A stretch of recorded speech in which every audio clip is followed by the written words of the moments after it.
And joining me right now here on the Mark Moses Show is a very fine gentleman, an NXT superstar who's going for the championship belt later this month at No Mercy. He is the man, Ricky Saints. Ricky, how you doing today, buddy? Doing great. How are you? I'm doing just fine. I don't have to take on the champion later this month. You, Oh, you must be driving around nonstop thinking, we have to start here. What are your thoughts where you get a chance to become the next NXT champion? Let's start there. it's about time. It's about time. Let me say that first and foremost. Honestly, truthfully, uh this this matchup against Oba is kind of like the test that people want to see with me, right? Everyone wants to see me put through these tests, these challenges to see if I actually measure up to exactly the person that I say I am. And I want to put out a spoiler alert. I actually do measure up all the way. Okay. So I am fully excited for that because I like having people think something about me and then get proven wrong. So Oba Femi is going to be no different. I know there's some doubts from Oba and some people in the locker room who may think certain things about me, but what is life if it's not for just living to prove other people wrong? The follow-up then is, what is it going to take coming up September 27th, No Mercy, there in Fort Lauderdale, for you to get the 1, 2, 3 and become the next champion then?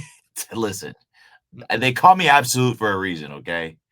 Absolutely, I am the man. It's going to take it would have to take Oba a truck to keep me down. All right. And I understand too that for Oba, it's going to take a lot of effort and drive and some different type of thinking from me to take that. No one has beaten Oba. Okay. That's why he's still the NXT champion. No one has yet to conquer what seems to be the impossible. That's where I come in. That's what I'm going to do. My ability to believe in myself, my ability and my skills, my ability to persevere through things, that all of those things together make a great combination of why I'm obviously going to be the new NXT champion. You were the North American champion earlier this year. You lose the belt because you had bigger things you had to accomplish, what you're talking about, winning this thing. So if you get championship gold, become the top guy in NXT, Mhm. what would that mean to you personally as a guy that's been in this business for a long time? Uh, it's going to listen. When I win, that means that I'm now put into the ranks of people who have also been former NXT North American champion as well as former NXT champion. That list of people is very small and it's a special club.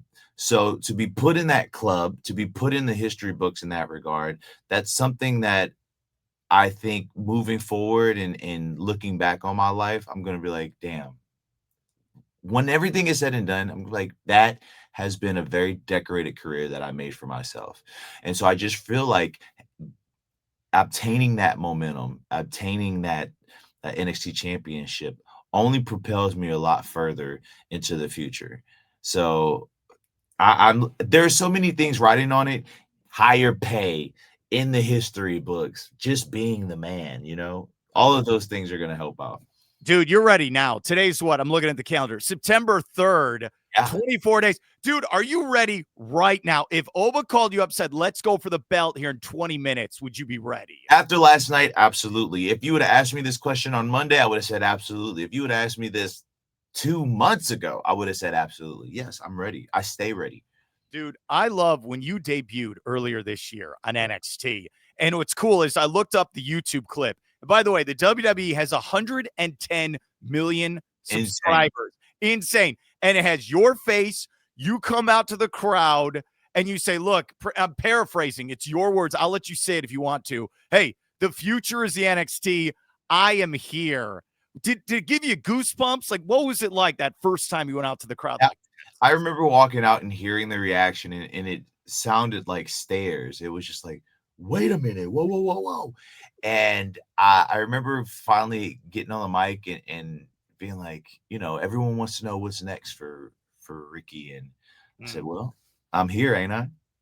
So that moment, that experience was something that I cannot even describe because I had never experienced a feeling like that before. It was incredible. I'm telling you, you could cut it in the air. It was that type of palpable energy in there. I love the fans where the NXT universe, they don't mess around. No. They knew right away. This is an intelligent crowd. They knew right away. You just showed up and they start chanting, Ricky, Ricky. Was that a moment you called the family afterwards? Like, yeah, that was pretty cool. What'd you do? I remember getting off the plane the next day. My mom called me and was just telling me, and she was just so proud. And even afterwards, I hung out with some friends. And I was just like, that was probably one of the craziest things I have ever experienced. And you can't replicate it. You can't replicate that type of thing. But my God, was I so blessed to even just experience that, especially for this crowd. And this crowd is always very giving and they always have your back. They always have your back. Is there a rush of you're out there, you're performing? It's what you've always wanted to do. You love it. When you go backstage, the curtain, after it's over, the show, pay-per-view, doesn't matter. How do you get from that high? How do you try to calm down? Dude, I can't. After I do my show, I can't sleep for a while. How about you? There's times where I'm up all night because my adrenaline is still surging. I'm still just up. So sometimes after I have a match, I'll go work out at the hotel gym. And I'll go running or I'll do something because I need to do something with energy. I need to get it out of my system. So and even if I don't go work out, I'm just in bed, just trying to sleep, just trying to mentally just come down from all of it. And that's probably one of the harder parts of wrestling is that part of the come down. But if you're able to manage it, if you're able to figure out how to do things where you can utilize that to your advantage, then it's easy. But yeah, you get it. When you're in the squared circle and you're doing this, and I know you probably the guy in his teens, maybe in your 20s, you work it up. Do you ever have one of those moments like, I'm really doing this? Is there those moments you have, especially when you're in the NXT? Yes. Even before that, I was having moments where I was like, wow, this is what I'm doing. This is my life. This is where I'm at. And this is what I was meant to be doing. That's the main thing. And so I think had I met a younger version of myself, they'd be like, whoa, that's so crazy. That you're the best. You're awesome. That is awesome. We're here with Ricky Saints. Here's the key. He's going to be taking on the NXT Champion Obi coming up September 27th in Fort Lauderdale at the FTL War Memorial. Tickets, here's what you should do. Go to WWE.com, get all the details, purchase that way. Also, here's the thing. Ricky's a man of the people. So around the state of Florida in September, go to etix.com because we got shows coming up in Orlando, Fort Pierce, Winter Park, and more. I say this all the time. I have been to shows where there's 100 people, 1,000 people, but it's great here in Florida, the house show.